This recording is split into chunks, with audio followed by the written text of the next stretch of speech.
আসসালামু আলাইকুম সুপ্রিয় বন্ধুগণ, আমি আজ এসেছি ময়মনসিংহ মেডিকেল কলেজ হাসপাতালে institute of nuclear medicine and allied science Bangladesh পরমাণু শক্তি কমিশনে। এই প্রতিষ্ঠানটির সম্মুখ অংশ আপনাদের ভিডিওতে আমি দেখাচ্ছি। এখানে মূলত থাইরয়েড রোগীরা আসে সেবা নিতে। থাইরয়েডের সমস্যাগুলির পেছনে রয়েছে বিভিন্ন ধরনের ব্যাধি, যার ফলে থাইরয়েডের গ্রন্থিটি খুব কম থাইরয়েড হরমোন তৈরি করে। থাইরয়েড রোগ মেজাজ, শক্তিস্তর, বিপাক, হাড়ের স্বাস্থ্য, গর্ভাবস্থা এবং অন্যান্য শারীরিক কার্যাবলীকে প্রভাবিত করতে পারে।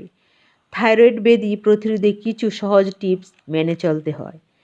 সেগুলো হলো: প্রক্রিয়াজাত খাদ্য এড়িয়ে চলতে হবে। ফুলকপি, বাঁধাকপি, ব্রোকলি, পালং শাক এড়িয়ে চলতে হবে। সোয়া পণ্য এড়িয়ে চলুন। ধূমপান বন্ধ করতে হবে।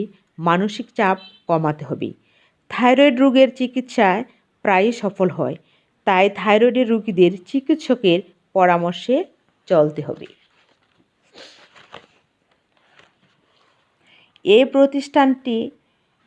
এই প্রতিষ্ঠানটি সেবা নিয়ে আমি সন্তুষ্ট।